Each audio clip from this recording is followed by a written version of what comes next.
Preposition. Preposition हमारे English grammar का इतना ज़्यादा मेन टॉपिक है कि ये हर जगह यूज़ होता है, चाहे आप ग्रामर की बात करो या स्पीकिंग की बात करो, हर जगह प्रीपोजिशन का यूज़ किया जाता है। क्या आप विदाउट प्रीपोजिशन के क्या इंग्लिश स्पीकिंग कर सकते हैं या इंग्लिश ग्रामर कर सकते हैं? जी बिल्कुल नहीं।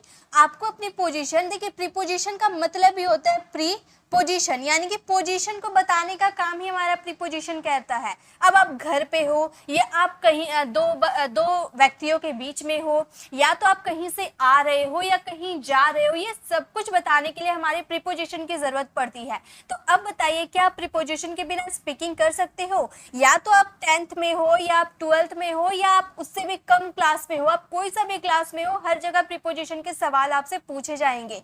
तो प्रीपोजिशन के बिना, जैसे हम पानी के बिना नहीं रह सकते ना, वैसे इंग्लिश ग्रामर प्रीपोजिशन के बिना इनकम्प्लीट है। इसलिए मैं आप लोगों के लिए हर बार प्रीपोजिशन की क्लास लेकर आती हूँ और कुछ अलग तरीके से सिखाती हूँ, ताकि आप लोगों के माइंड में ये तुरंत बैठ जाए और आप लोगों को प्रीपोजिशन में कोई डाउट ना रहे। तो आज मैं आप लोगों के लिए कुछ अलग तरीके से प्रीपोजिशन की क्लास लेकर आई हूँ, जिसमें सबसे पहले हम बात करेंगे नीचे। देखिए, अब नीचे हम जब भी बोलते हैं ना, नीचे देखो, या फिर वह वस्तु इसके नीचे है, या फिर मैं पंखे के नीचे हूँ, ये सब बताने के लिए नीचे वर्ड का यूज़ करते हैं। तो नीचे के लिए सिर्फ एक प्रीपोजिशन का नहीं होता है, नीचे के लिए आप अंडर का, बिलो का, बीनीथ, अंडरनीथ या डाउन का यूज़ कर सकते हो। तो बहुत कन्फ्यूज़न है ना, कहाँ पे अंडर का यूज़ करें, क्योंकि हम जानते हैं कि नीचे का मतलब अंडर होता है। तो अब जहाँ भी नीचे हम देख लेते हैं वहाँ अंडर बैठा देते हैं। तो क्या आपके सेंटेंसेस सही हो पाएंगे? जी बिल्कुल नहीं। कहीं पर नीचे वर्ड के लिए अंडर का यूज़ किया जाता है, तो कहीं डाउन का भी यूज़ किया जाता है, बिलो का भी यूज़ किया जाता है। तो करेक्ट प्रीपोजिशन करेक्ट जगह लगाओगे तभी तो आपके सेंटेंसेस करेक्ट बनेंगे। तो आज आप लोगों का सेंटेंसेस बिल्कुल करेक्ट बनने वाला है, एकदम पिक्चर के थ्रू बताऊंगी कि आप इंग्लिश ग्रामर में भी आपकी हेल्प करेगी और इंग्लिश स्पीकिंग में भी हेल्प करेगी। तो नीचे के लिए आपके पास 4 वर्ड है, under, below, beneath and down. Under का यूज अब किस सिचुएशन में करते हैं, पहले सिचुएशन देख लीजिए ताकि आप इसे इंग्लिश ग्रामर में यूज कर पाओगे, फिर पिक्चर के थ्रू बताऊंगी ताकि आप स्पीकिंग में यूज कर पाओगे। तो जब भी नीचे वर्ड का यूज हो, यानी कि नॉट फुल्ली कवर्ड, नीचे तो है लेकिन कवर्ड नहीं है, तो वहां पे आप यूज करोगे अंडर का। उसके बाद कम जब आपका वर्ड में आए, कम के लिए भी अंडर का यूज किया जाता है। इन वेट वजन की बात करोगे ना, तो वहां भी अंडर का यूज किया जाता है। नीचे के सेंस में जब lower in the rank than somebody, यानी कि किसी से आप लोअर पोजीशन में हो, यानी कि नीचे हो, अब आपका बॉस है, आप बॉस के अंडर काम करते हो, यानी कि नीचे काम करते हो, तो वहां भी हम अंडर का यूज करते हैं, राइट। तो ये 3 सिचुएशन में आप अंडर का यूज करोगे। और बिलो, पहले अंडर की बात कर लिया ना, चलो अब अंडर को पहले हम सीख लेते हैं, उसके बाद बिलो में आएंगे, नहीं तो हम कंफ्यूज हो जाएंगे। तो अंडर के पहले सेंटेंसेस देख लीजिए, फिर बिलो में चलते हैं। तो अंडर का मतलब नीचे, नॉट फुल्ली कवर्ड, कम भी होता है, राइट। अब देखिए सेंटेंसेस, देखिए ध्यान से देखिएगा, वह पेड़ के नीचे बैठी है। अब यहाँ पर पिक्चर देखिए, यहाँ पे आपको एक लड़की दिख रही है और लड़की के ऊपर क्या है, पेड़, यानी कि पेड़ के नीचे वो बैठी हुई है। तो क्या आप नहीं देख पा रहे उस लड़की को? क्या आप देख पा रहे हैं? देख पा रहे। अब यहाँ पर मैंने क्या बोला था, नॉट अंडर का यूज करेंगे नीचे के सेंस में, लेकिन वो किसी नीचे तो रहेगी लेकिन नॉट फुल्ली कवर्ड, वो कवर्ड नहीं रहेगी। अब पेड़ के नीचे बैठी है तो क्या वो कवर हो गई है? नहीं कवर हुई है। या तो एक बास्केट, आप एक टेबल ले लो, टेबल के नीचे एक बिल्ली बैठी हुई है, तो क्या हम बिल्ली को नहीं देख पाएंगे? टेबल के नीचे वो बैठी रहेगी तो क्या हम नहीं देख पाएंगे? बिल्कुल देख पाएंगे, आगे पीछे अंदर नीचे कहीं से भी देख पाएंगे। अब यहाँ पर बैग ही मान लीजिए, यहाँ पर बैग दिख रहा ना आपको, क्या इस बैग को आप नहीं देख पा रहे हो? जी बिल्कुल देख पा रहे, टेबल के नीचे है, हालांकि वो नीचे है, तो क्या हम नहीं देख पा रहे? देख पा रहे, यानी कि किसी चीज के नीचे तो कोई चीज है लेकिन अब वो फुल्ली कवर्ड नहीं है, तो वहां पे आपको क्या यूज करने हैं? अंडर का यूज करना है। तो ये सेंटेंसेस हमारा क्या होगा, वो पेड़ के नीचे बैठी हुई है, यहाँ गर्ल की बात करें यानी कि सी का यूज करेंगे। हम बोलेंगे she is sitting under the tree. आप सिचुएशन को समझना, ठीक है, कि कहाँ पर किसका यूज होता है। मैंने यहाँ पर इंग्लिश में भी लिख रखा था कि नॉट फुल्ली कवर्ड, यानी कि वो पूरी तरह से कवर्ड नहीं है। तो आपके इंग्लिश ग्रामर में अगर ऐसे वर्ड्स आते हैं तो आप वहाँ पे समझ जाओगे कि यहाँ अंडर का यूज करना है, और पिक्चर के थ्रू तो आप बिल्कुल समझ जाओगे। ठीक है। नेक्स्ट सेंटेंस देखिए, तुम्हारे नीचे कितने लोग काम करते हैं। किसी इंसान से लोअर रैंक की बात करें, यानी कि कोई, अब आपके ऊपर एक मैनेजर है, उसके अंडर आप काम करते हो, या फिर आप किसी कंपनी के मालिक हो, बॉस हो, और आपके अंडर कितने लोग काम करते हैं, यानी कि नीचे, आपके नीचे कितने लोग काम करते हैं। तो इसके लिए तो आप अंडर का यूज करोगे ना, यहाँ पे डाउन का यूज मत कर देना। आप बोलोगे हाउ मैनी, यानी कि रैंक की बात करोगे, आप किसी के नीचे काम करोगे तो वहां पे आप अंडर का यूज करोगे। How many people work under you, under you, ठीक है, यानी कि किसी के नीचे काम करना, यानी कि अंडर का यूज करेंगे। नेक्स्ट देखिए, मेरा बैग टेबल के नीचे पड़ा हुआ है। यहाँ बैग है, उसके ऊपर क्या है, टेबल है, टेबल के नीचे बैग है, तो क्या हम देख पा रहे हैं जी, बिल्कुल देख पा रहे हैं। तो ये सेंटेंस आप खुद से फ्रेम करना और इसका आंसर कमेंट में देना। देखिए मैंने ग्रामर पूरा सिखा रखा है, तो सेंटेंसेस कैसे फ्रेम किए जाते हैं ये आप लोगों को पता होगा, बस आपको यहाँ पर करेक्ट प्रीपोजिशन का यूज करना है। ओके, ये अगर आपको समझ में आ जाता है तो इसका प्रैक्टिस क्लास जरूर लेकर आऊंगी, जहाँ पे आपको बहुत सारे सेंटेंसेस के बीच में पहचानना होगा कि कहाँ पे अंडर यूज करना है, कहाँ बिलो यूज करना है, लेकिन पहले आप सीख लो। चलिए आगे देखते हैं। नेक्स्ट, पहले आगे जाने से पहले अंडर तो हमने देख लिया, अब बिलो की बात कर लेते हैं, तभी उसके सेंटेंसेस में जाएंगे। ठीक है, बिलो देखिए, बिलो का मतलब होता है नीचे, in label, in a list, in the parts of body, यानी कि यहाँ पर हम लेवल की बात करेंगे। जैसे मेरा घर आपके ऊपर वाले फ्लैट में है और आपका उसके नीचे है, ठीक है, मेरा घर ऊपर है, उससे नीचे फ्लैट वाले घर आपका है, यानी कि यहाँ पर लेवल की बात करें। अब मैं बोलूँगी कि आपका घर से ऊपर मेरा घर है, तो या फिर आपका घर से नीचे मेरा घर है, नीचे की बात करें ना, तो आपके घर से नीचे मेरा घर है, यानी कि मैं लेवल की बात कर रही हूँ, राइट। तो लेवल की बात करेंगे तो बिलो का यूज करेंगे। इन अ लिस्ट, अब लिस्ट में मान लो यहाँ पर लिस्ट है जिसमें हम लोगों का रिजल्ट आया है, तो यहाँ पर मेरा, यहाँ पर आपका है, यहाँ पर मेरा है, तो मैं क्या बोलूँगी, लिस्ट में आपका नाम से मेरा नाम क्या है, नीचे है, यानी कि लिस्ट की बात करेंगे तो वहाँ भी हम बिलो का यूज करेंगे। इन पार्ट्स ऑफ बॉडी, बॉडी की पार्ट्स की बात करेंगे कि आंखों से नीचे हमारी नाक होती है, ठीक है, तो ये हमारा बॉडी पार्ट्स हो गया। अब बिलो का यूज कम के सेंस में भी किया जाता है। इन लेंथ, लंबाई के अकॉर्डिंग हम बिलो का यूज करेंगे। फिर आप वजन की बात करो, हाइट की बात करो, तो वहां भी हम क्या करेंगे, नीचे, ठीक है, नीचे के सेंस में यूज करेंगे। जैसे कि चलिए सेंटेंसेस के थ्रू समझते हैं। बिलो का मतलब होता है नीचे या कम, जैसे वह 5 फीट से कम है, तो यहाँ पर हम क्या बात करें, यहाँ पर हम हाइट की बात करें ना, कि वो 5 फीट से कम है, तो हाइट के सेंस में हम क्या यूज़ करेंगे, बिलो का यूज़ करेंगे। हम बोलेंगे he is below 5 feet, he is below 5 feet, यानी कि वो 5 फीट से नीचे है, कम है ना।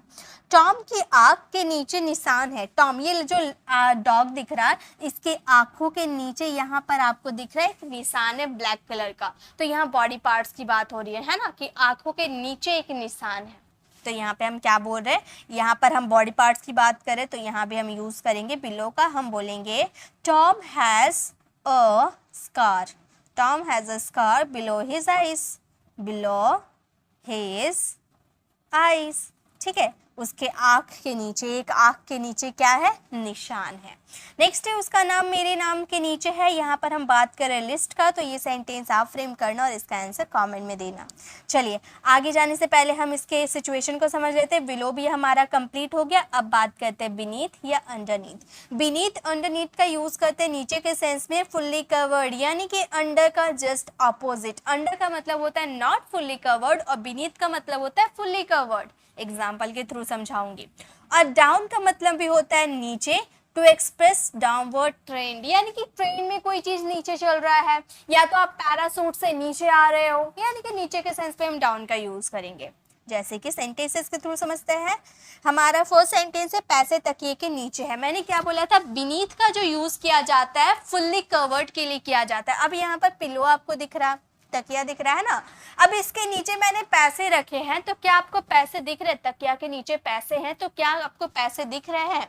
अब आप क्या करोगे, अपना पैसा तकिए के नीचे रख दोगे, तो क्या आपका पैसा दिखेगा तकिए के नीचे से?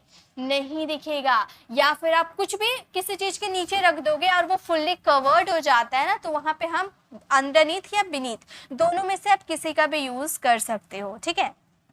तो हम सेंटेंसेस को क्या बोलेंगे? हम बोलेंगे the money is beneath, the money is beneath pillow, मतलब पिलो के नीचे तो पैसा है लेकिन पैसा हमें दिख नहीं रहा, वो फुल्ली कवर्ड है, दैट्स वाई यहाँ पे हमने बीनीथ का यूज किया। नेक्स्ट है नीचे मत देखो तुम्हें चक्कर आ जाएगा। यहाँ नीचे की बात हो रही है, यानी कि नीचे सिंपली नीचे। अब यहाँ पर नॉट फुल्ली कवर्ड या लिस्ट की बात नहीं कर रहे, फुल्ली कवर्ड की बात नहीं कर रहे, जनरली नीचे की बात करें, तो यहाँ पे हम डाउन का यूज करेंगे। ये गर्ल क्या है, सीढ़ियों से ऊपर तो चल गई है लेकिन अब वो नीचे देखे तो उसे चक्कर आ रहा है, यानी कि नीचे की बात हो रही है। तो हम यहाँ पर क्या यूज करेंगे?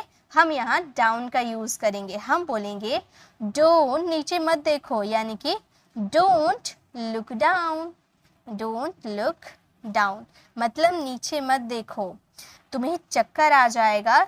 You will get dizzy, dizzy means चक्कर आना। ओके, नेक्स्ट है पेन मेरी कॉपी के नीचे। अब यहाँ पर कॉपी दिख रहा है लेकिन पेन क्या आपको दिख रहा? मैंने इस कॉपी, इस जो बुक है इसके नीचे ही मैंने पेन रखा है, लेकिन क्या आपको पेन दिख रहा? नहीं दिख रहा ना। तो अब आप बनाओ बीनीथ, अंडरनीथ या डाउन का यूज करें, दोनों में से किसका यूज करें, इसे आप फ्रेम करना, इसका आंसर कमेंट में देना। चलिए आगे देखते हैं। नेक्स्ट हम बात करेंगे, अब नेक्स्ट प्रीपोजिशन में आ जाते हैं ऊपर। अभी हम लोगों ने नीचे देखा ना, नीचे के लिए हम लोगों ने 4 प्रीपोजिशन देखा, under, below, beneath and down. अब हम बात करेंगे ऊपर के सेंस में, यहाँ भी 4 प्रीपोजिशन यूज होता है। पहला over, just opposite under, under का ऑपोजिट आपका ओवर होता है। ओके, अब देखिए यहाँ पर ऊपर के सेंस में हमने ओवर का यूज किया, इसका सेंस देखिए, ऊपर नो टच, जैसे नीचे था लेकिन फुल्ली कवर्ड नहीं था, वैसे ही ऊपर है लेकिन टच नहीं हो रहा है। अब आप जहाँ बैठे हो आपके ऊपर क्या है? फैन है, तो क्या फैन आपके सिर से टच हो रहा है? नहीं टच हो रहा ना, तो हम क्या यूज करेंगे? ओवर। लेकिन इसमें भी कंफ्यूजन है, ओवर का यूज करें ना अवर्ब का यूज करें, ये भी समझना बहुत ही ज्यादा जरूरी है, क्योंकि अवर्ब का मतलब ही होता है ऊपर बट नो टच। ओके, ये सब अब बताऊंगी। पहले ओवर का यूज करेंगे नो टच, फिर ऊपर के सेंस में करेंगे to move from the higher position, यानी कि मूव करेंगे, ऊपर से आप मूव करेंगे, हायर पोजीशन से आप मूव करेंगे। जैसे आपने काफी बार देखा होगा ना, जैसे एक दीवार है, या फिर आप मान लो आप रस्सी से खेलते होंगे ना, बचपन में हम रस्सी से खेलते थे ना, एकदम रस्सी के ऊपर से तो कूदते थे, लेकिन क्या रस्सी से टच होते थे? टच नहीं होते थे। ये सारे मैं पिक्चर के थ्रू आपको बताऊंगी। और ढकना, टू कवर्ड, या तो हम किसी चीज को कवर करते हैं, अब खाना बनाते हैं तो ऊपर से क्या करते हैं? कवर कर देते हैं, है ना, तो वहां भी हम यूज करेंगे ओवर का।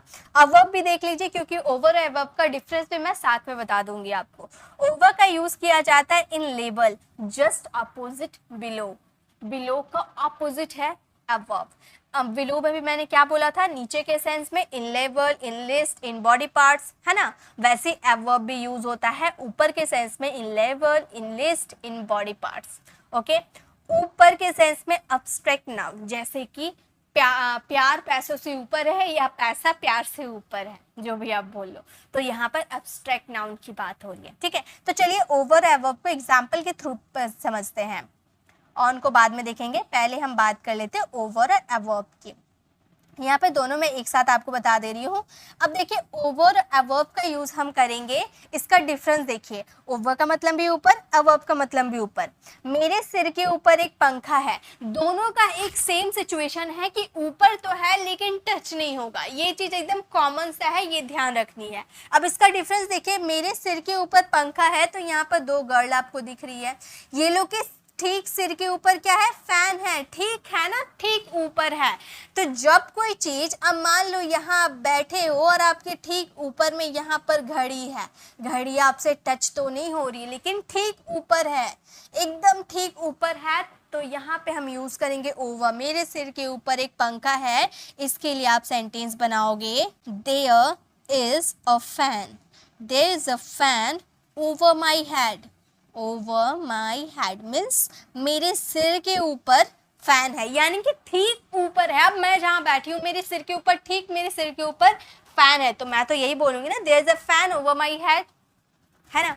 लेकिन मान लो आप जहां बैठे हो, आपके सिर के ऊपर तो फैन है लेकिन थोड़ा साइड में है। एग्जाम्पल देखिए, यहाँ पे लड़की लोग बैठी है, यहाँ पर गर्ल्स, जो दोनों गर्ल्स बैठी है, क्या इसके ठीक ऊपर फैन है? नहीं, साइड में, ऊपर तो है लेकिन थोड़ा साइड में है ना। तो यहाँ पर हम अबव का यूज करेंगे। मेरे सिर के ऊपर एक पंखा है, ये सेंटेंसेस को आप बोलोगे there is a fan, there is a fan above my head, above my head। अब बहुत सारे स्टूडेंट हैं जो बैठे तो है, उनके ऊपर, सिर के ऊपर फैन तो है लेकिन कहीं ओवर में है, कहीं above में है ना। अगर आप कमेंट मुझे लिख के जरूर बताना कि आपके सिर के ऊपर जो पंखा है वहां पर ओवर का यूज करें ना above का यूज करें, मुझे लिख के जरूर बताना आप। ओके, आई थिंक आपको क्लियर हो गया होगा। अब ये सेंटेंस देखिए, लड़की रस्सी से के ऊपर कूदी। अब यहाँ पर जो ये रस्सी आपको दिख रहा होगा, ऐसे हम लोगों ने बचपन में बहुत खेला है ना, यहाँ से रस्सी है,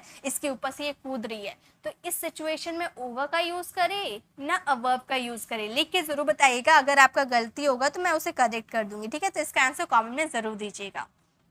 और अगर आपका क्यों गलती होता है ये भी मैं क्लियर कर दूंगी उसके नेक्स्ट वाले वीडियो में, लेकिन कमेंट जरूर करना आपको। चलिए आगे देखते हैं।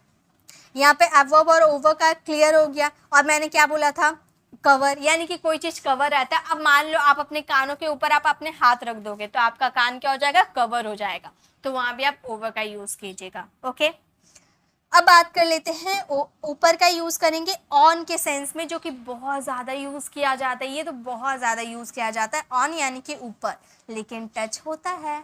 देखिए सेंटेंसेस देखिए इसके, ऑन का यूज करेंगे ऊपर या पर के सेंस में डायरेक्शन के लिए, डे, डेट, ओकेजन के लिए, यानी कि ऑन का यूज बहुत सारे सिचुएशन में किया जाता है।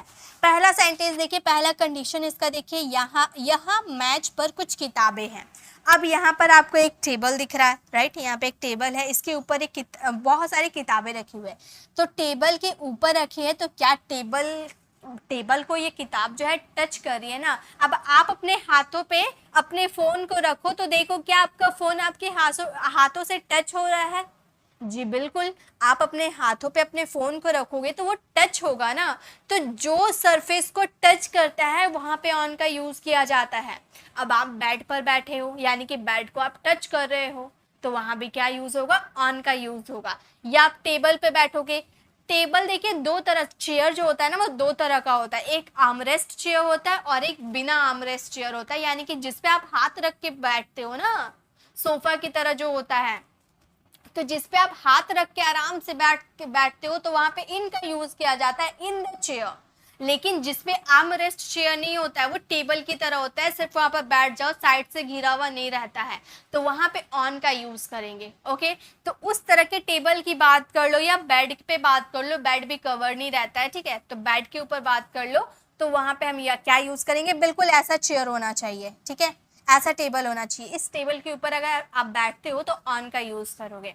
तो यहाँ पे ये टेबल के ऊपर किताबें रखी हुई है, यानी कि किताबों को टच कर रही है, टेबल यानी कि सरफेस को टच कर रही है, सो हम यहाँ पर यूज करेंगे ऑन का। बिल्ली अगर फ्लोर पे बैठी रहेगी, यानी कि बिल्ली फ्लोर को टच करेगी, तो यहाँ पर ऑन द फ्लोर यूज करेंगे, the cat is sitting on the floor. Okay, तो जब कोई चीज सरफेस को टच करती है तो यहाँ पे हम ऑन का यूज करते हैं। हमारा सेंटेंस हो जाएगा, there are some books, there are some books on the table, on the table means जो किताबें हैं वो टेबल के ऊपर रखी हुई है, यानी कि वो टेबल को टच कर रही है। अब मैंने क्या बोला था, डायरेक्शन बताने को भी हम ऑन का यूज करते हैं, जैसे चित्र में राम बाईं ओर खड़ा है, on the right, on the left में हम ऑन का यूज करते हैं ना, यानी कि डायरेक्शन बताने के लिए भी हम ऑन का यूज करते हैं।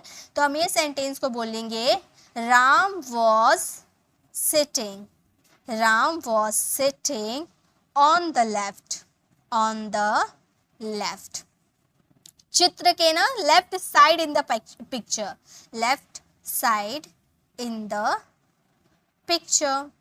यानी कि पिक्चर के बाईं ओर बैठा है। Ram was sitting on the left side in the picture. Okay, वह सोमवार को मुंबई से वापस आएगी। अगर आप डेज ऑफ वीक की बात करो, डेट की बात करो, एक फिक्स डेट की बात करो या ओकेजन की बात कर रहे हो, तो वहाँ पे आप यूज़ करोगे ऑन का। वह सोमवार को मुंबई से वापस आएगी। सोमवार यानी कि डेज ऑफ द वीक की बात कर रहे हैं ना। मैंने एकदम ध्यान से आपको देख लेने हैं, ठीक है। एकदम आप कई बार कंफ्यूज हो सकते हो इन, एट और ऑन में, ये बहुत ही ज़्यादा ट्रिकी होते हैं, तो इसे ज़रूर आप ध्यान दीजिए। Day, days of the week, या फिर अगर आप बात कर लो मॉर्निंग, इवनिंग, आफ्टरनून की बात करते हो, in the morning, in the afternoon, in the evening. But night की बात करोगे, नाइट में इनका यूज नहीं किया जाता है, ठीक है।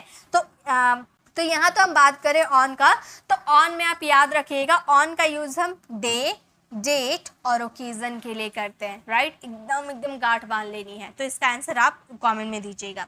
चलिए आगे देखते हैं। अब मैं यहाँ पर आपको बताना चाहती हूँ on versus on to. On और ऑन टू में तो अक्सर स्टूडेंट कंफ्यूज हो जाते हैं, लेकिन आपको नहीं होना है।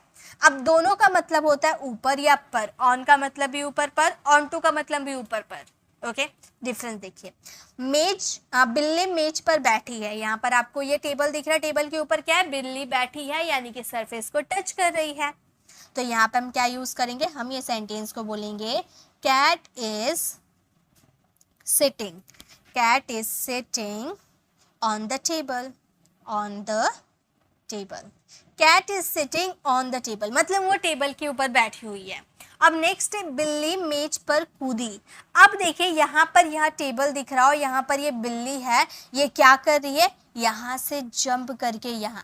पहले ये फ्लोर पे बैठी थी, तो हम बोलेंगे the cat is sitting on the floor. लेकिन ये कैट का जो मूड है ये खराब हो गया, ये सोच रही है चेयर जो खाली है इस पे जाकर बैठ जाती हूँ।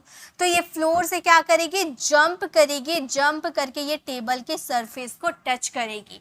यानी कि सीधी सी बात ये रही कि जब आप मूवमेंट करके किसी सरफेस को टच करते हो, तो वहाँ ऑन का यूज ना करके ऑन टू का यूज करते हैं। तो हमारा ये सेंटेंस हो जाएगा cat jumped, cat jumped onto the table, onto the table। यानी कि अगर आप मूवमेंट कर रहे हो, मूव कर रहे हो, गति करके आप एक सरफेस को टच कर रहे हो, तो वहां पे हम onto का यूज करेंगे।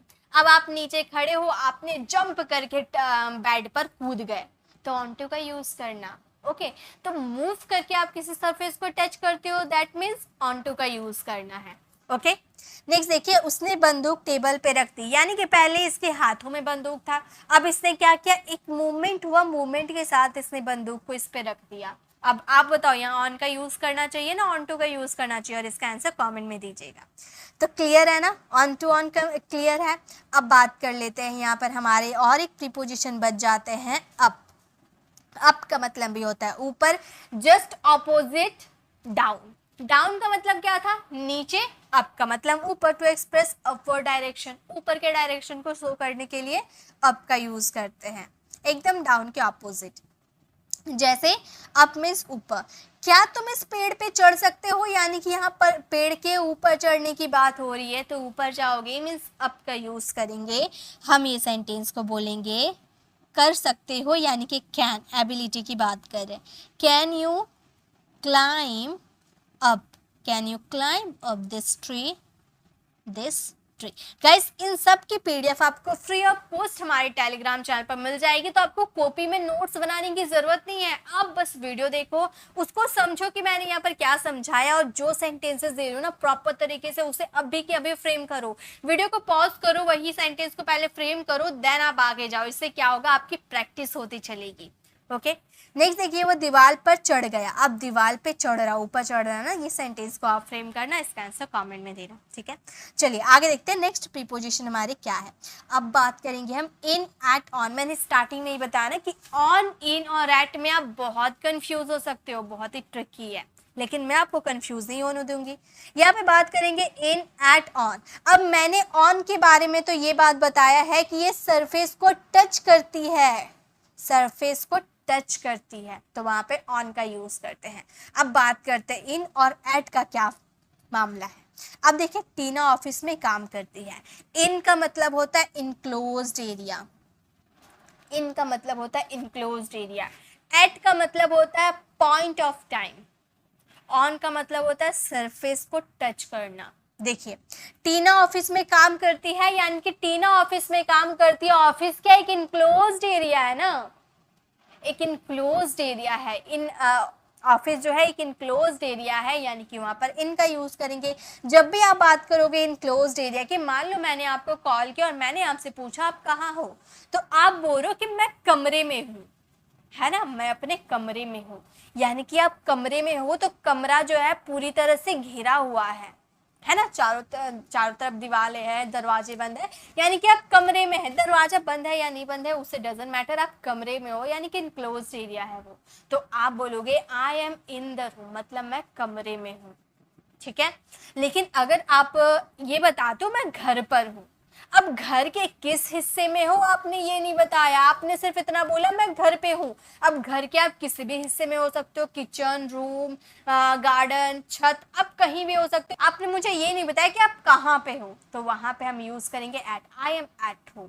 यानी कि आप घर पे हो लेकिन घर के किस हिस्से में आपने ये नहीं बताया, तो आप वहां पर एट का यूज करोगे, ठीक है। अब देखिए टीना ऑफिस में काम करते हैं, यानी कि ऑफिस के अंदर है, एक इनक्लोज्ड एरिया में है, तो वहां पे हम क्या यूज करेंगे, इनका यूज करेंगे।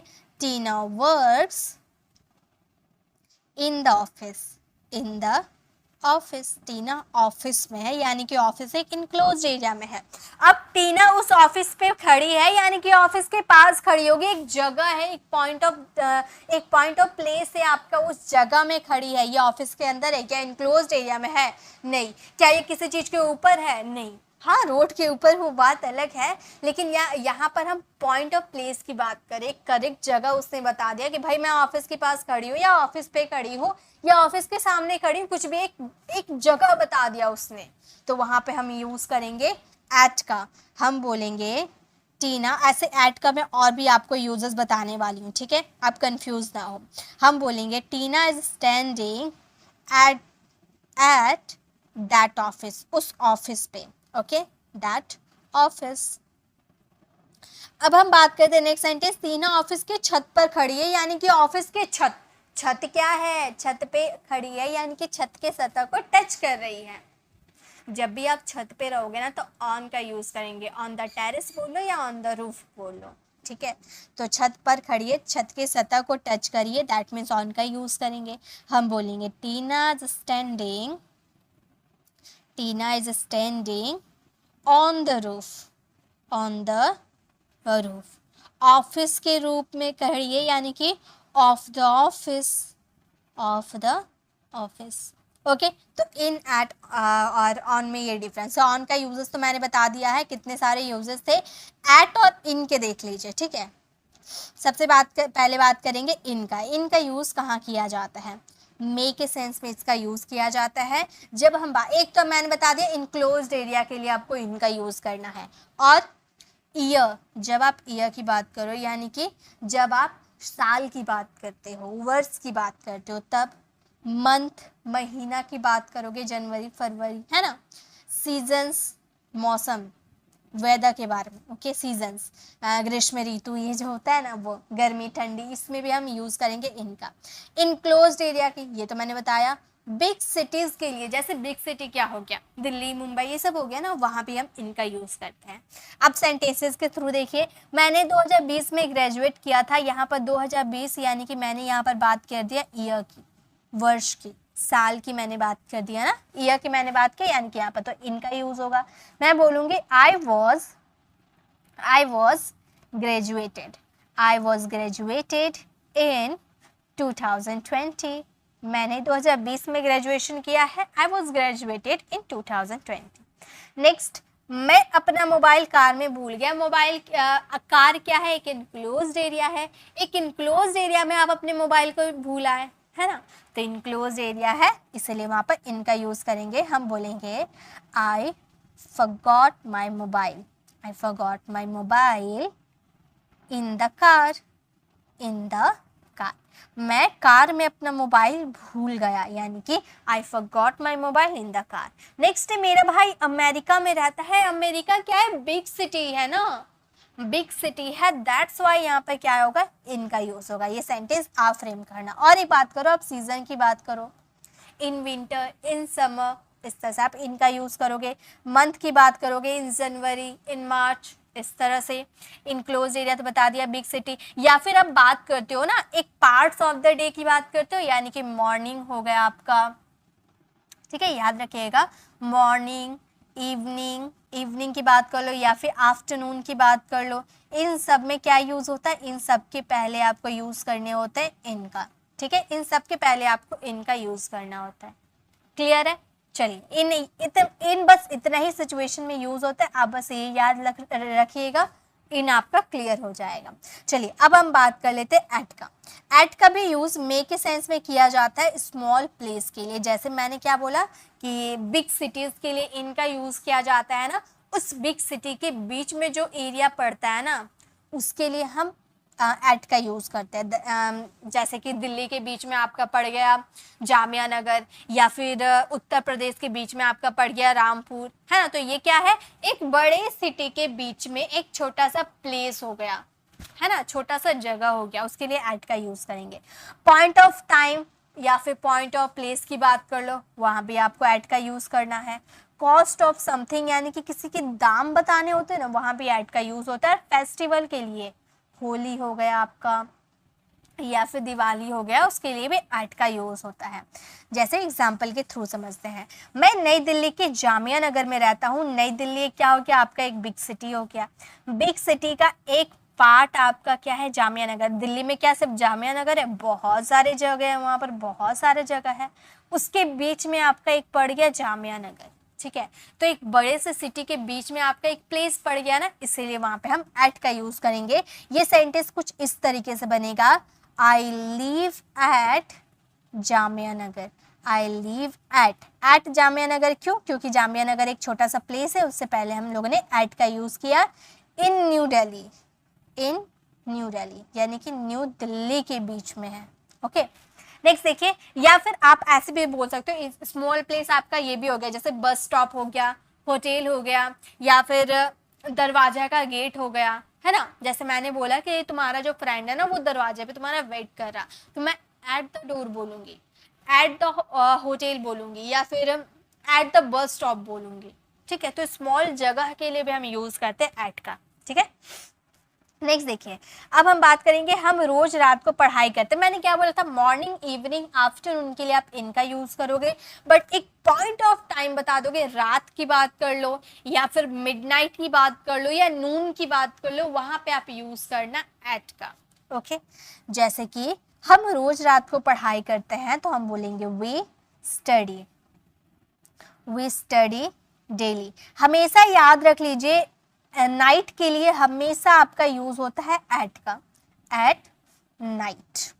We study daily at night, हम रोज रात को पढ़ाई करते हैं। हम दिवाली पर घर लौट आए, ये सेंटेंस आप फ्रेम करना, इसका आंसर कमेंट में देना। दिवाली क्या हो गया, हमारा फेस्टिवल हो गया, फेस्टिवल के लिए एट का यूज होता है। तो ऑन, इन, एट, क्लियर हो गया ना। चलिए अब आगे देखते हैं नेक्स्ट प्रीपोजिशन क्या है हमारे। नेक्स्ट है फ्रॉम।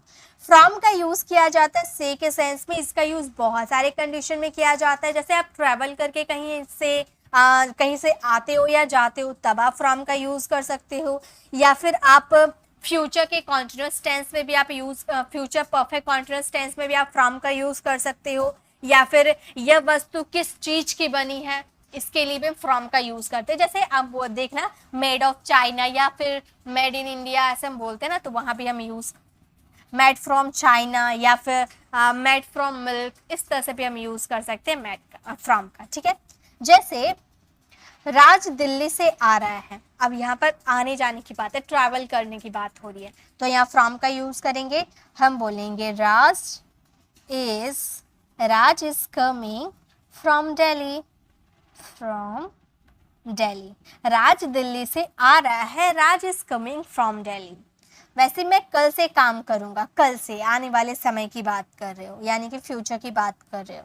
फ्यूचर में फ्रॉम का यूज होता है जब आप एक एक्यूरेट टाइम बता देते हो ना, जहाँ पे सिंस का यूज करते हैं ना प्रेजेंट और पास्ट में, वहीं पर आप फ्रॉम का यूज करते हो फ्यूचर के लिए। ओके, हम बोलेंगे I will work from tomorrow, I will work from tomorrow.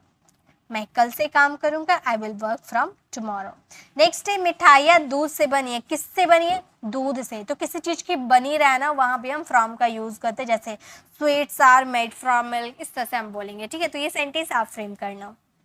Next देखिए, नेक्स्ट है ऑफ। ऑफ का यूज भी करते हैं से के सेंस में। अभी ऑफ फ्रॉम का यूज देखा ना हमने से के सेंस में, वैसे ऑफ का भी यूज किया जाता है से का सेंस में।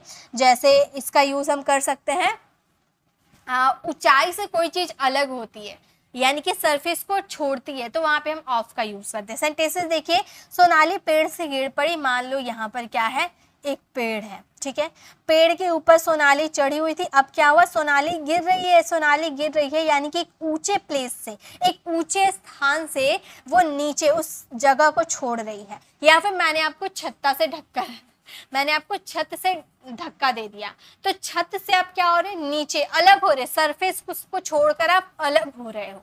लेकिन एक हायर जगह से आप नीचे जा रहे हो, सरफेस को छोड़ रहे हो, तो वहां पे हम यूज करेंगे ऑफ। ठीक है, या फिर आप घोड़े के ऊपर बैठे हो, घोड़े ने आपको धक्का दी, आप नीचे गिर रहे हो, यानी कि घोड़ा ऊंचाई पे था, अब उससे आप अलग हो रहे हो, तो यहाँ पे ऑफ का यूज करेंगे। ठीक है, तो हमारा ये सेंटेंस हो जाएगा, Sonali fell off the tree, off the tree। Sonali fell off the tree. बिल्ली टेबल से कूदी, यानी कि बिल्ली पहले टेबल के ऊपर थी, टेबल क्या है, ऊंचा है, बिल्ली वहां से कूदी यानी कि वो अलग हुई, टेबल से अलग हो गई। ठीक है, तो वहां पे ऑफ का यूज करेंगे। हम बोलेंगे the cat jumped, the cat jumped off the table, off the table. Okay, next है फूलों से दूर रहो। किसी चीज से दूर रहने की बात करते हैं ना, तो वहाँ ऑफ का यूज करते हैं। ये बहुत जगह आपने लिखा भी देखा होगा, कीप ऑफ द फ्लावर्स, मतलब फूलों से दूर रहो। तो ये सेंटेंसेस आप फ्रेम करना, इसका आंसर कमेंट में देना। नेक्स्ट देखिए, नेक्स्ट क्या हमारे सिंस का भी यूज से के सेंस में किया जाता है। यहाँ पर हम बात करेंगे पॉइंट ऑफ टाइम। जब हम पॉइंट ऑफ टाइम की बात करते हैं तो वहां भी हम यूज करते हैं सिंस का। जैसे सेंटेंसेस है, मैं कल रात 10 बजे से टीवी देख रहा हूँ। पॉइंट ऑफ टाइम मतलब एक एग्जैक्ट टाइम आपने बता दिया, तो वहां पे सिंस का यूज किया जाता है। कल रात 10 बजे से, 10 बजे आपने मैंने आपको बोला कि मैं 10 बजे से पढ़ रही हूँ, तो 10 बजे मैंने बता दिया, तो आपको क्लियर हो गया ना कि भाई वो 10 बजे से पढ़ रही है। अब मैं अगर बोल देती हूँ कि मैं भाई 3-4 घंटे से पढ़ रही हूँ, तो क्या आपको पता चलता है कि 3-4 घंटे पहले कितने बज रहे थे? आपने अगर घड़ी नहीं देखा होता तो आपको पता नहीं चलता कि 3 घंटे पहले कितने बज रहे थे। ठीक है, तो वहां पे अलग प्रीपोजिशन का यूज किया जाता है, लेकिन जब एक पॉइंट ऑफ टाइम बता दूंगी तो वहां पे आप यूज करोगे सिंस का। तो हम ये सेंटेंसेस को बोलेंगे, मैं कल रात 10 बजे से टीवी देख रहा हूँ। I am watching, I am watching TV, I am watching TV since 10 p.m. last night। मैं कल रात 10 बजे से टीवी देख रहा हूँ। I am watching TV since 10 p.m. last night। Sonam सुबह से टहल रही है। सुबह से एक पॉइंट ऑफ, अब मैंने बता दिया सोनम सुबह से टहल रही है, तो आपने क्लियर हो गया ना आपको कि वो सुबह से ही टहल रही है ना। तो हम ये सेंटेंसेस को बोलेंगे, Sonam has been walking, Sonam has been walking. हमारा सेंटेंस हो गया, Sonam has been walking since morning, यानी कि सोनम सुबह से टहल रही है। मैं 2010 से अंग्रेजी सीख रहा हूँ। ये सेंटेंस आप फ्रेम करना और इसका आंसर कमेंट में देना। चलिए आगे देखते हैं। नेक्स्ट अब हम बात करेंगे फोर का। जैसे हमने सिंस का यूज कहाँ किया, पॉइंट ऑफ टाइम के लिए, वैसे ही फोर का यूज करेंगे टाइम ड्यूरेशन। जैसे मैंने अभी बताया ना कि अगर आपने 10 बजे बता दिया मेरे को कि मैं 10 बजे से टीवी देख रहा हूँ, तो मुझे पता चल गया कि आप 10 बजे से टीवी देख रहे हो। अगर आपने मुझे ये बताया होता कि मैं 3 घंटे से टीवी देख रही हूँ और मैंने अभी टाइम नहीं देखा होता, और आपने मुझे बोल दिया हो कि मैं 3 घंटे से टीवी देख रहा हूँ, तो मैं कंफ्यूज हो जाऊंगी ना, 3 घंटे पहले कितने बज रहे थे। तो उस वाले सिचुएशन, जब आप 3 घंटा मुझे बोल दिए, यानी कि मैं सोचने पे मजबूर हो गई, वहां पे हम फोर का यूज करेंगे, यानी कि ड्यूरेशन ऑफ टाइम के लिए। ठीक है, टाइम पीरियड के लिए। जैसे राज 5 घंटे से पढ़ रहा है, 5 घंटे पहले कितने बज रहे थे, कंफ्यूज हो जाओगे ना, तो फोर का यूज करना। आप ये सेंटेंस को बोलोगे, Ram has been studying, Ram has been studying for 5 hours, for 5 hours. Next है सोनम घूमने के लिए जाती है। अब फॉर का यूज से के सेंस में थोड़ी किया जाता है, के लिए के सेंस में भी तो किया जाता है। मैं ये गिफ्ट तुम्हारे लिए लाया हूँ, मैं इंग्लिश सिर्फ तुम्हारे लिए सीख रहा हूँ, तुम्हारे लिए, के लिए यानी कि फॉर। तो सोनम घूमने के लिए जाती है, किस लिए जाती है, घूमने के लिए। तो हम बोलेंगे Sonam goes for a walk, for a walk. Okay, next है यह मिठाई अब बच्चों के लिए है। ये सेंटेंस आप फ्रेम करना और इसका आंसर कमेंट में देना। चलिए आगे देखते हैं। नेक्स्ट हम बात करेंगे विद का। विद का यूज से के सेंस में किया जाता है और के साथ के सेंस में किया जाता है। विद यानी कि किसी टूल्स की बात करोगे ना, जैसे कि सब्जी को चाकू से काटो, तो चाकू क्या हमारा टूल्स, एक औजार, एक हथियार है, तो वहां पे विद का यूज करेंगे। जैसे सेंटेंसेस देखिए, हम तुम्हारे साथ है, तो के साथ के सेंस में तो विद का यूज किया ही जाता है। तो हम बोलेंगे वी आर, एक minute, we are with you, we are with you, हम तुम्हारे साथ है, वी आर विद यू। ठीक है, नेक्स्ट तुम्हें उसे चाकू से काटना चाहिए। मान लो आप एप्पल कब से काटे जा रहे हो, कट ही नहीं रहा, तो आप बोल रहे हो कि आपको वो जो सेब है उसे चाकू से काटना चाहिए। ठीक है, तो चाकू से काटना चाहिए, चाकू हमारा क्या है, टूल्स है। तो हम ये सेंटेंसेस में टूल्स की बात करोगे तो विद का यूज किया जाता है। या फिर आप जब लेटर लिखते हो तो यानी कि पेन से लिखते हो, पेन भी एक तरह से आपका एक औजार ही हो गया, जिसके थ्रू एक नुकीली चीज ही हो गई, है ना, तो वहां भी हम विद का यूज करेंगे। I write a letter with a pen, मैंने पेन से एक पत्र लिखा। ओके, तो विद का यूज आप किसी टूल्स औजार के लिए करते हो। ओके, तो तुम्हें उसे चाकू से काटना चाहिए, तो आप बोलोगे यू शुड, आपने एडवाइस दिया ना, दैट्स वाई यहाँ पे शुड का यूज हुआ। You should cut it, you should cut it with a knife, with a knife, you should cut it with a knife, यानी कि तुम्हें उसे चाकू से काटना चाहिए। क्या तुम मेरे साथ जॉब कर सकते हो, अब यहाँ पर साथ का सेंस आ रहा है, यानी कि विद का यूज होगा। ये सेंटेंस आप फ्रेम करना और इसका आंसर कमेंट में देना। चलिए आगे देखते हैं नेक्स्ट क्या है। नेक्स्ट हम बात करेंगे बाय।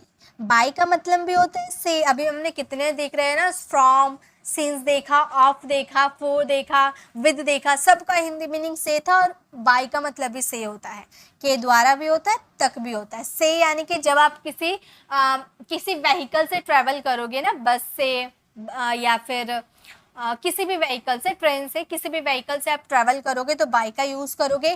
के द्वारा यानी कि पैसिव वॉइस जब हम बनाते हैं तो वहां भी बाय का यूज होता है। और तक एक आपका डेडलाइन हो जाता है, वहां भी हम बाय का यूज करते हैं।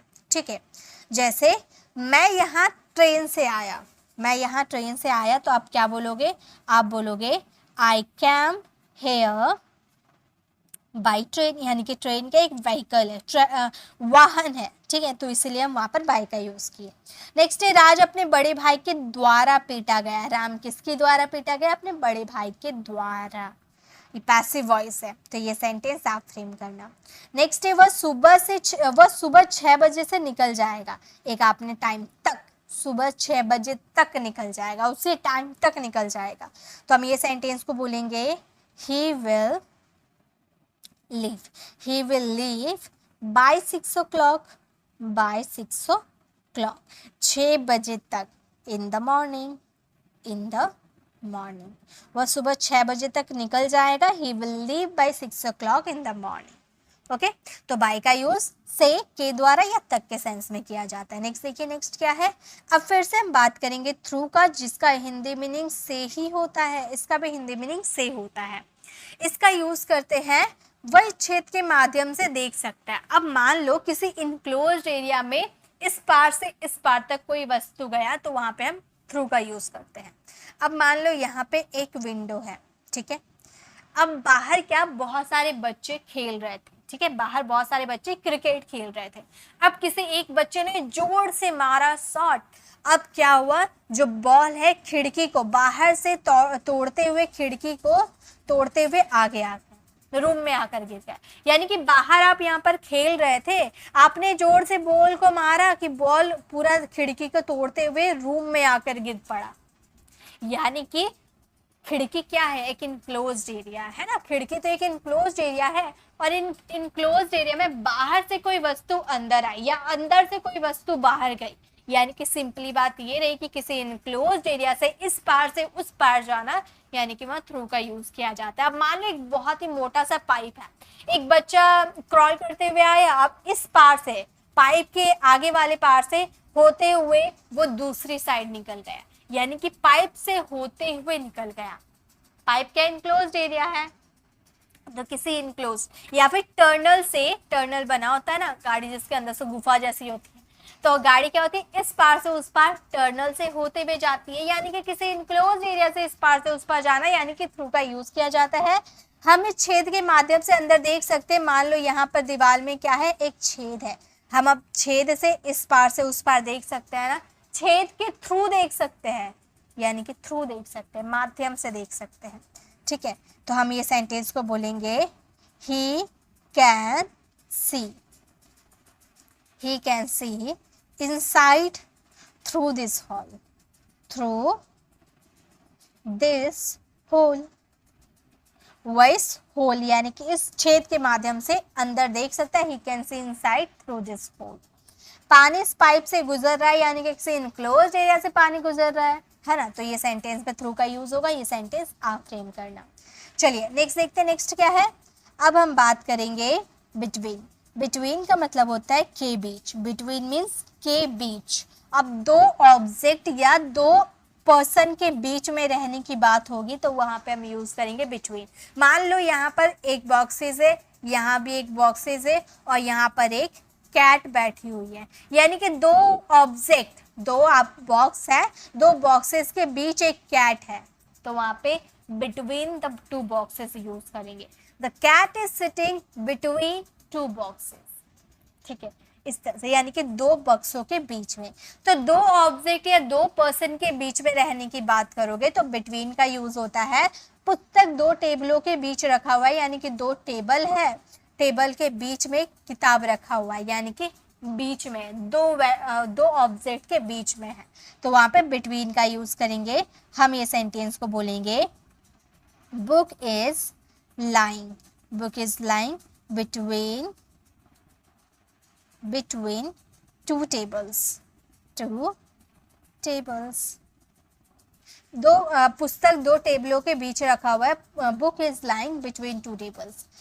8 बजे से 8:30 बजे तक हमसे संपर्क करें, ये सेंटेंस आप फ्रेम करना और इसका आंसर कमेंट में देना। यहाँ पे देखिए टू ऑब्जेक्ट या टू पर्सन के बीच में रहने की मैंने बात किया तो वहां पर बिटवीन का यूज होगा।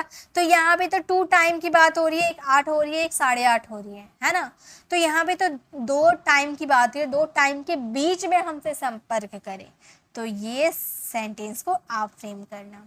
ओके, चलिए आगे देखते हैं। नेक्स्ट हम बात करेंगे अमंग। अमंग का मतलब भी होता है के बीच, जैसे बिटवीन वैसे अमंग, लेकिन बिटवीन का मतलब था टू ऑब्जेक्ट या टू पर्सन के बीच में रहने की, लेकिन अमंग का मतलब होता है मोर देन टू, यानी कि दो से ज्यादा। अब यहाँ पर एक बॉक्सेस है, दो बॉक्सेस है, 3 बॉक्सेस है, 4 है, 5 है, कितना भी है, उसके बीच में एक कैट क्या है, बैठी हुई है, आराम फरमा रही है, यहाँ पर आराम से बैठी हुई है। यानी कि हमें इस सेंटेंस को कैसे बोलेंगे, the cat is sitting among the boxes, यानी कि बहुत सारे बॉक्स है, दो से ज्यादा है, मोर देन टू ऑब्जेक्ट या मोर देन टू पर्सन्स के बीच में रहने की बात करोगे ना, तो वहां पे हम अमंग का यूज करते हैं।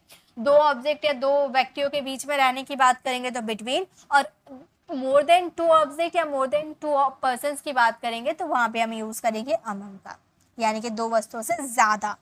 तो अमंग का यूज करेंगे, मैं 10 लोगों के बीच में था, यानी कि दो से ज्यादा है, तो अमंग का यूज करेंगे। हम बोलेंगे I was among 10 people। Okay, तो अमंग और बिटवीन के बीच में डिफरेंस समझ में आ गया। मेरे पिताजी लड़कों के बीच में है, ये सेंटेंस आप फ्रेम करना। लड़कों मैंने बोला कितना लड़का है, मैंने ये बताया, 2 रहता तो मैं बता देती हूँ कि 2 लड़का था, अब मैंने बताया यानी कि बहुत सारे लोग हो गए, तो इसका आंसर आप कमेंट में देना। नेक्स्ट है अमीट। अमीट का मतलब भी होता है के बीच, जैसे बिटवीन का मतलब के बीच, अमंग का मतलब भी के बीच, बिटवीन मतलब two object two person, among मतलब more than two person two object. और इसमें हम बात करेंगे सिचुएशन। अब बहुत बार ऐसा सिचुएशन आता है ना जिसके बीच आप फंस जाते हो, जैसे मैं ट्रैफिक के बीच फंस गया, या फिर यहाँ पे के बीच आया ना, मैं ट्रैफिक के बीच फंस गया। अब आप कंफ्यूज हो जाओगे, ट्रैफिक, 2 ट्रैफिक था या मोर देन 2 था, कंफ्यूज हो जाओगे ना। बीच देख के तो आपके माइंड में यही क्लिक होगा, बिटवीन या अमंग, दोनों में से क्या यूज करें। क्या आपने अमिड सोचा था? नहीं सोचा होगा। अगर आपको पता नहीं होगा तो आपने नहीं सोचा होगा। तो आप सोचना, सिचुएशंस की बात करोगे ना तो वहां पर अमंग और बिटवीन का यूज नहीं, अमिड का यूज होता है। या मैं बुरी स्थितियों के बीच में फंस गया, तो आप सोचने लगोगे 2 स्थिति थे या 2 से ज्यादा स्थिति थे, तो वो सब सोचने की जरूरत नहीं है। सिचुएशन मीन्स अमिड, सिचुएशन के बीच में आप फंस रहे हो यानी कि अमिड का यूज करेंगे। जैसे मैं ट्रैफिक के बीच फंस गई थी, यानी कि I was stuck, I was stuck amid the traffic, amid the traffic. ओके, तो इस तरह से आप सिचुएशन के बीच में फंसोगे तो amid का यूज करना। मैं बुरी स्थिति के बीच फंस गया हूँ, ये सेंटेंस आप फ्रेम करना। बुरी स्थिति यानी कि सिचुएशन के बीच में फंसना यानी कि amid का यूज करना है। ओके, तो अब कंफ्यूज नहीं होना है आपको। चलिए आगे देखते हैं, नेक्स्ट क्या है हमारे। अब हम बात करेंगे ड्यूरिंग। ड्यूरिंग मीन्स होता है दौरान, टिल का मतलब होता है तक, एक्सेप्ट का मतलब होता है छोड़कर। ड्यूरिंग मतलब किसी समय की बात करेंगे, किसी समय के दौरान। टिल का मतलब होता है एक डेडलाइन होता है, इतने बजे तक आपको ये काम कंप्लीट कर देने हैं। और एक्सेप्ट का मतलब एक चीज को छोड़कर बाकी चीज आपको पसंद है। जैसे इस एग्जाम्पल के थ्रू बताती हूँ, आपको क्लियर हो जाएगा। जैसे मैं छुट्टियों के दौरान न्यूयॉर्क शहर में था, यानी कि छुट्टियों के बीच, है ना, छुट्टियों के दौरान मीन्स उस समय के बीच में आप न्यूयॉर्क में थे। तो यहाँ पर आप किसी समय के बीच की बात करो, आपके सेंटेंस में के दौरान आ जाएंगे, तो वहां पे आप ड्यूरिंग का यूज करोगे। तो हम ये सेंटेंसेस को बोलेंगे, I was in New York, I was in New York city, New York city during vacation, vacation के दौरान, छुट्टियों के दौरान, यानी कि उस छुट्टियों के बीच में मैं न्यूयॉर्क शहर में था। I was in New York city during vacations. मैं 7 बजे तक खेलूंगा, यानी कि एक डेडलाइन है। 7 बजे से पहले आप वो काम छोड़ सकते हो, लेकिन 7 बजे के बाद नहीं। अब आपने अपनी मम्मी से प्रॉमिस किया कि मम्मी प्लीज मैं 7 बजे तक ही खेलूंगा, उसके बाद नहीं खेलूंगा। भले पहले आप 6 बजे तक आपका खेलना खत्म हो जाता है, हो जाएगा, लेकिन 7 बजे के बाद नहीं। आपका ये एक डेडलाइन है, डेडलाइन से पहले आपको वो काम फिनिश करना। जैसे आपने मुझे कोई काम दिया, मेरे बॉस हो, आपने मुझे काम दिया कि तुम्हें ये मंडे तक ये जो असाइनमेंट है ये सबमिट कर देने हैं। अब मंडे तक ही मेरी डेडलाइन है, संडे को कंप्लीट हो जाएगा, संडे को दे दूंगी, सैटरडे को कंप्लीट हो जाएगा, सैटरडे को दे दूंगी, लेकिन मंडे के बाद नहीं दे सकती। ट्यूसडे को सोचूंगी तो ट्यूसडे को नहीं दे सकती, संडे तक या मंडे तक दे सकती हूँ। ओके, वो हमारा डेडलाइन है। तो यहाँ पर हम यूज करेंगे टिल का। तो हमारा ये सेंटेंस हो जाएगा, I will play, I will play till 7 o'clock, 7 o'clock। मैं 7 बजे तक खेलूंगा, I will play till 7 o'clock। यह विद्यालय रविवार को छोड़कर हर दिन खुलता है, यानी कि ये सेंटेंस में को छोड़कर यानी कि ऐसा। अब ये सेंटेंसेस का मतलब क्या हुआ?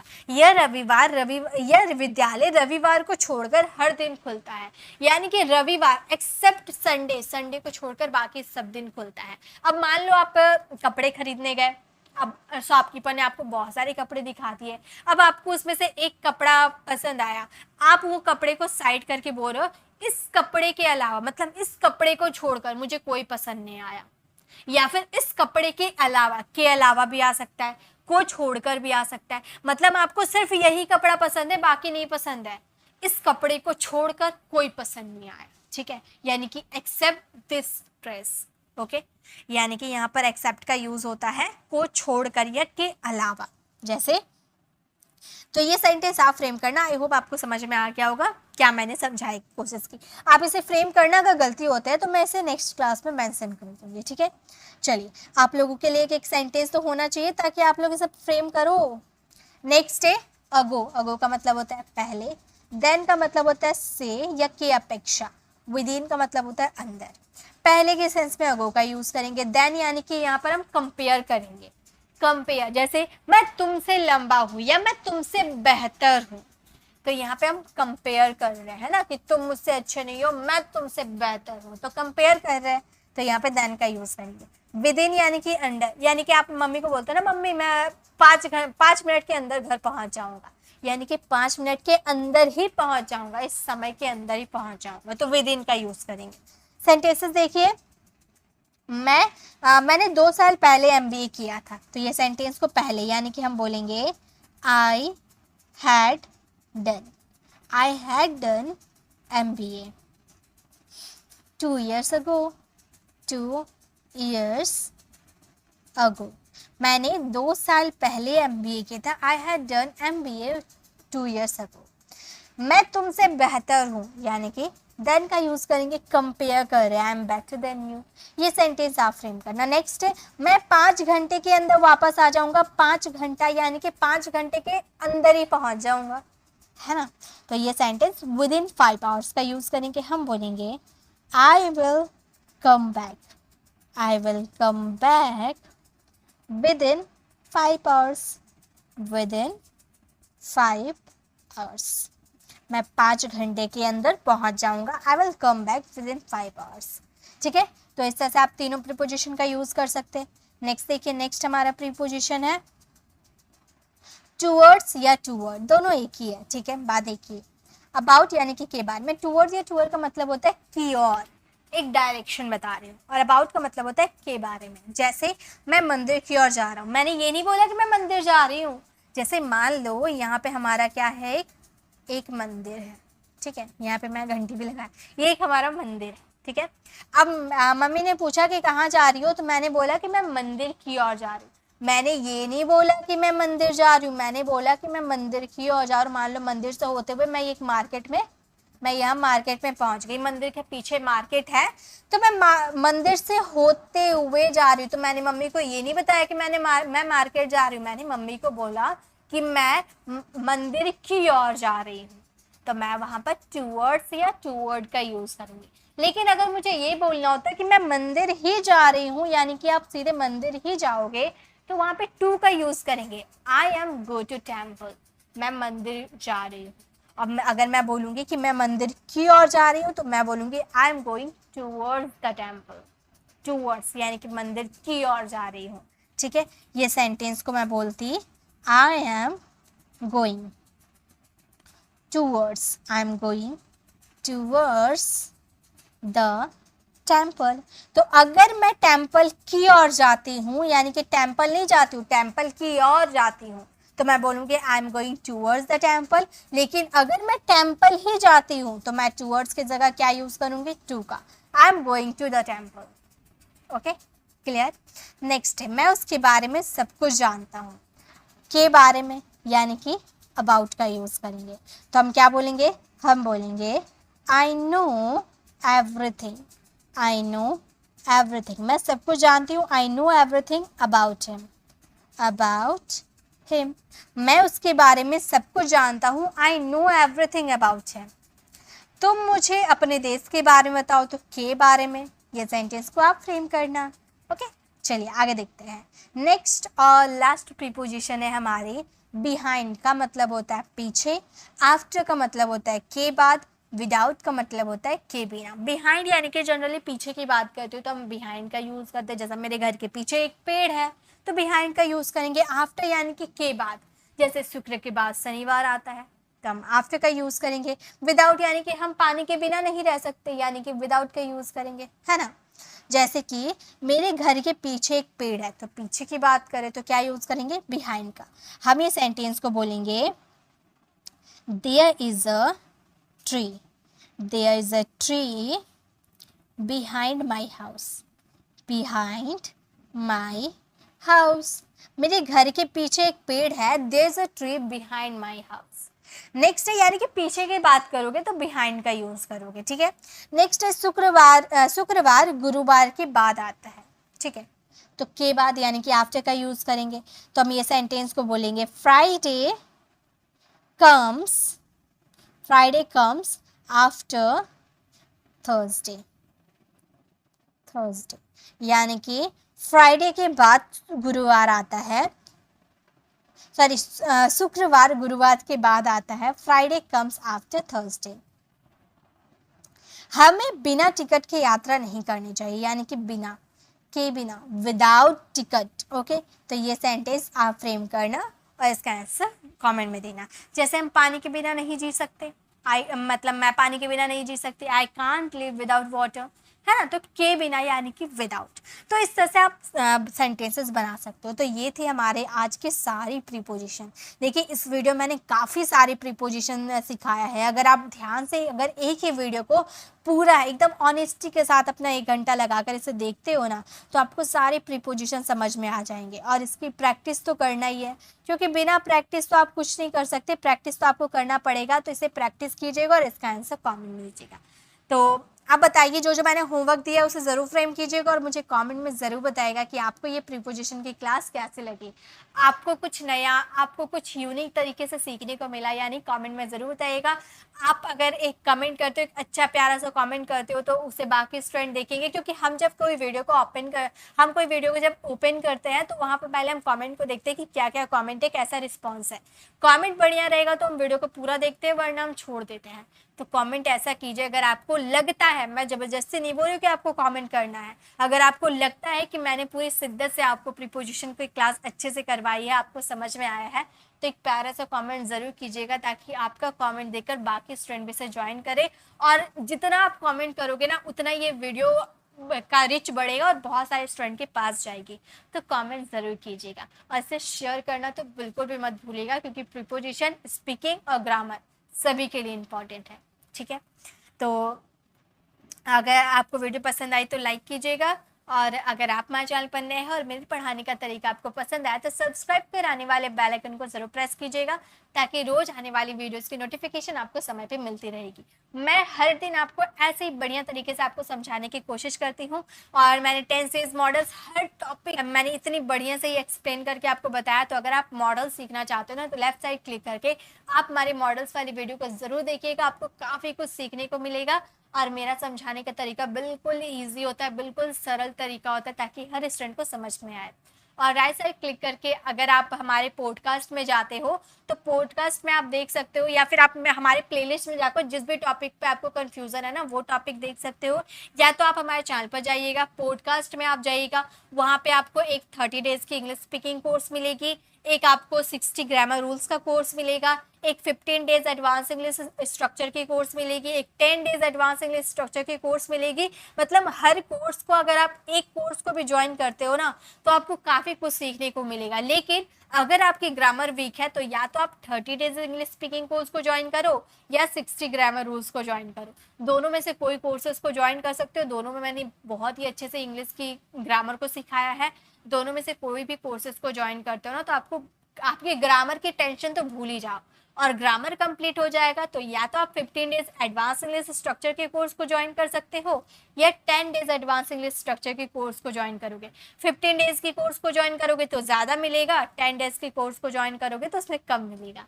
ओके, तो इस तरह से आप पॉडकास्ट के जरिए आप वीडियोस को लगातार सीक्वेंस बाय देखोगे ना, तो आपकी इंग्लिश इंप्रूव हो जाएगी।